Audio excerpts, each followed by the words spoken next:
Pernah nggak merasa terjebak dalam pusaran ide, tapi bingung harus mulai dari mana? Atau mungkin kamu merasa waktu 24 jam sehari itu nggak pernah cukup untuk semua proyek kreatifmu? Tenang, kamu nggak sendirian. Banyak dari kita, para pekerja kreatif, sering berhadapan dengan apa yang saya sebut sebagai creative chaos atau kekacauan kreatif. Ide datang silih berganti, inspirasi muncul di saat tak terduga, tapi eksekusinya malah berantakan. Nah, hari ini kita akan ubah kekacauan itu menjadi kendali. Kita akan bahas strategi manajemen waktu yang dirancang khusus untuk pikiran artistik kita, agar potensimu bisa benar-benar terbuka lebar.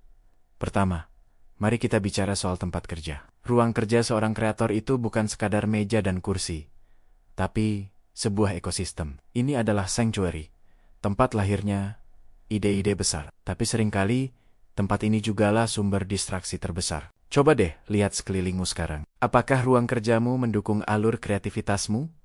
Atau justru menghambatnya? Mengoptimalkan workspace itu langkah pertama yang krusial. Prinsip utamanya adalah less is more. Ciptakan lingkungan yang minimalis tapi fungsional. Singkirkan barang-barang yang tidak relevan dengan pekerjaanmu saat ini. Kalau kamu seorang desainer grafis, mungkin tumpukan buku sketsa lama bisa disimpan dulu. Kalau kamu seorang penulis, jauhkan ponselmu dari jangkauan pandangan. Tujuannya adalah mengurangi cognitive load atau beban kognitif. Setiap benda yang tidak perlu di mejamu akan mencuri sedikit fokus mentalmu, bahkan tanpa kamu sadari. Ciptakan zona yang bersih secara visual, agar pikiranmu bisa fokus pada kanvas kosong yang siap kamu isi. Selain itu, pastikan semua alat yang kamu butuhkan mudah dijangkau. Bayangkan kamu sedang dalam flow state, lalu harus bangun dan main kari-kari kabel charger. Momentum itu bisa langsung hilang. Atur semuanya secara ergonomis. Pensil, pena, tablet, buku catatan semuanya harus berada dalam jangkauan tangan. Ini tentang menciptakan sebuah sistem yang seamless, yang memungkinkan transisi dari ide ke eksekusi tanpa hambatan sedikit pun. Dan dengan begitu, kamu bisa menjaga momentum kreatifmu tetap menyala. Sekarang, setelah ruang kerja kita siap, mari kita masuk ke strategi. Intinya, time blocking. Mungkin kamu pernah dengar istilah ini, tapi bagi kreator, time blocking ini bukan sekadar jadwal kaku. Anggap saja ini seperti melukis di atas kalender. Kamu mengalokasikan blok-blok waktu spesifik untuk tugas-tugas tertentu. Misalnya, jam 9 sampai jam 11 pagi adalah blok kreatif murni. Selama 2 jam itu, kamu hanya fokus pada proyek utamamu. Tidak ada cek email, tidak ada scroll media sosial, tidak ada balas chat.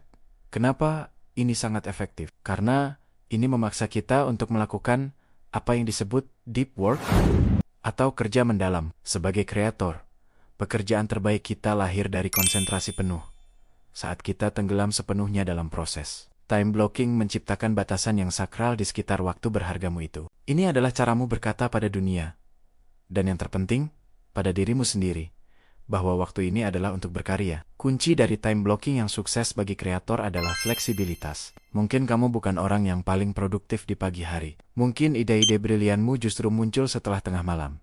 Tidak masalah, sesuaikan blok waktumu dengan ritme sirkadian atau jam biologis tubuhmu. Eksperimen.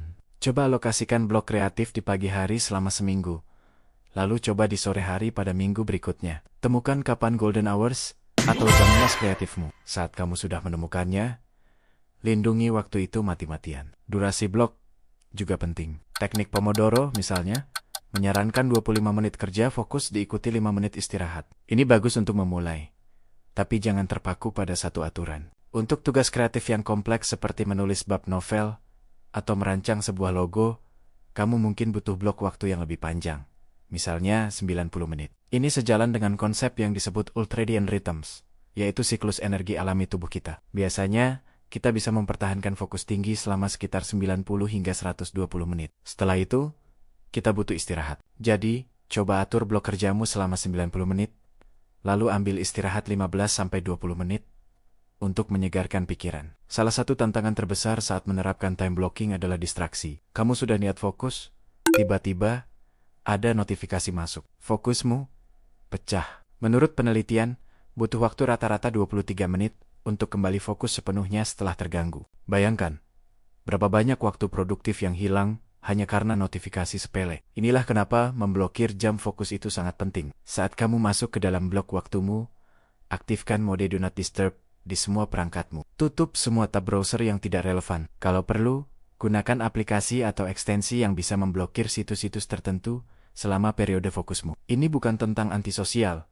Ini tentang menghargai proses kreatifmu. Beritahu juga orang-orang di sekitarmu, keluarga, teman, atau rekan kerja bahwa selama jam-jam tersebut, kamu sedang dalam mode deep work dan tidak bisa diganggu kecuali untuk urusan darurat. Mengkomunikasikan batasanmu adalah bagian dari profesionalisme sebagai seorang kreator. Selain distraksi eksternal, ada juga distraksi internal. Pikiran yang tiba-tiba teringat harus membeli sesuatu, atau ide brilian untuk proyek lain yang muncul di tengah-tengah pekerjaan.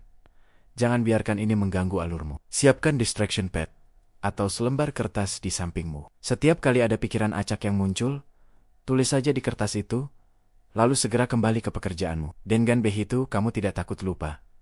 Dan pikiranmu bisa kembali tenang untuk fokus pada tugas utama. Ingat, manajemen waktu bagi kreator itu bukan tentang menjadi robot yang bekerja tanpa henti.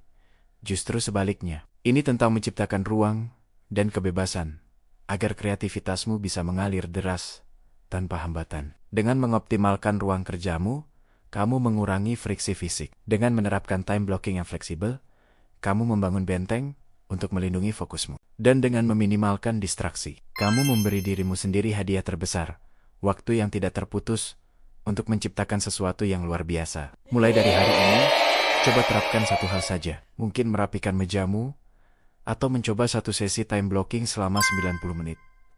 Lihat bagaimana rasanya. Proses ini adalah sebuah maraton, bukan sprint. Tujuannya adalah membangun kebiasaan yang berkelanjutan, yang mendukung perjalanan kreatifmu dalam jangka panjang. Kamu akan terkejut betapa banyak potensi yang bisa terbuka saat kamu berhasil mengubah kekacauan menjadi kendali yang kreatif. Terima kasih sudah menonton sampai akhir. Semoga tips ini membantumu menaklukkan waktumu dan melepaskan seluruh potensi kreatifmu. Jangan lupa untuk like, komen, dan subscribe agar tidak ketinggalan konten-konten bermanfaat lainnya. Sampai jumpa di video berikutnya.